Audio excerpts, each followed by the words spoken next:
వచ్చేటి movies first గా leader అనే మూవీ చూస్తానంటే ఇది లెజెండ్ శరవణన్ తీసినది. అప్పుడు బాగా ట్రోలింగ్ గురైంది, గుర్తుంది. అతను తీసిన మూవీ ఏముంటది అనుకుని చూశాను. బట్ నా అంచనాలని తలకిందలు చేసింది ఈ మూవీ. చాలా ట్విస్ట్లు ఉన్నాయి ఈ మూవీలో. అయితే మీరు హీరోని అంతా పక్కన పెట్టేసి చూస్తే కనుక యూ విల్ లైక్ ఇట్. బాగుంది ఈ మూవీ. అంటే చాలా ఎట్లా చెప్పాలంటే చాలా మూవీస్ నుంచి తీసుకున్న స్టోరీ లాగా అనిపిస్తుంది. But it has got its own good points అనమాట. Nice movie.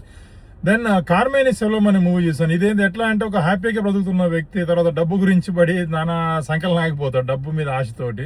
దాని తర్వాత రియలైజ్ అయ్యి హ్యాపీనెస్ ఎక్కడుందో ఎత్తుకొని వచ్చేది. సో ఈ ప్రాసెస్ మనకి అంతా కూడా ఎక్కడో తెలిసిన స్టోరీ లానే ఉంటుంది. సో దానివల్ల ఇది గ్రేట్ మూవీ అని చెప్పను, అలాగే చెత్త మూవీ అని చెప్పను. ఇది ఒక ఓకే మూవీ ఇది. దెన్ పేట్రియాట్ అనే మూవీ ఉంది. ఈ మూవీలో స్టార్ క్యాస్ట్ అయితే బాబోయ్ అదిరిపోయింది అసలు. ఎంత అంటే మమ్ముటి, మోహన్ లాల్, ఫహద్ ఫాసిల్, నయనతార, ఇంకెవరో ఇద్దరు ఉంటారు మలయాళం వాళ్ళు. సో ఈ movie point is very nice. అంటే డిజిటల్ వరల్డ్ లో హౌ మన డేటాను ఎంత ఎట్లా స్టీల్ చేస్తున్నారు, అసలు గవర్నమెంట్ కుమ్మక్క అయితే ఒక కంపెనీతో ఎలా ఉంటుంది అనే పాయింట్ ఇది. కాకపోతే ఎగ్జిక్యూషన్ ఎలా ఉంటుందని పాయింట్ నుంచి డీవియేట్ అయిపోతారు, మళ్ళీ వస్తారు. అట్లా దానివల్ల మనకు కొంచెం కన్ఫ్యూజింగ్ గా అనిపిస్తుంది.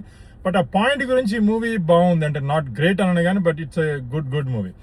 దెన్ లాస్ట్లీ 29 అనే ఒక మూవీ ఉంది. ఇది అంటే 80s లో పుట్టిన ఒక కుర్రాడు. ఆ 29 ఈజ్ అరౌండ్ 2029 అయిన తర్వాత ఆ కుర్రాడు ఒక 21 years ఉన్న అమ్మాయిని లవ్ చేసి, ఆ అమ్మాయికి ఒక క్లారిటీ ఆఫ్ గోల్ ఉంటుంది. ఇతనికి ఈ అమ్మాయిని లవ్ చేయడమే ఒక గోల్ అనుకునేవాడు ఎట్లా లైఫ్ అంతా లీడ్ అయింది అనే తర్వాత కాన్సిక్వెన్సెస్ ఏంటి దాని గురించి నేను తెలుసుకున్నాడా లేదనే ఒక థింగ్ ఇది.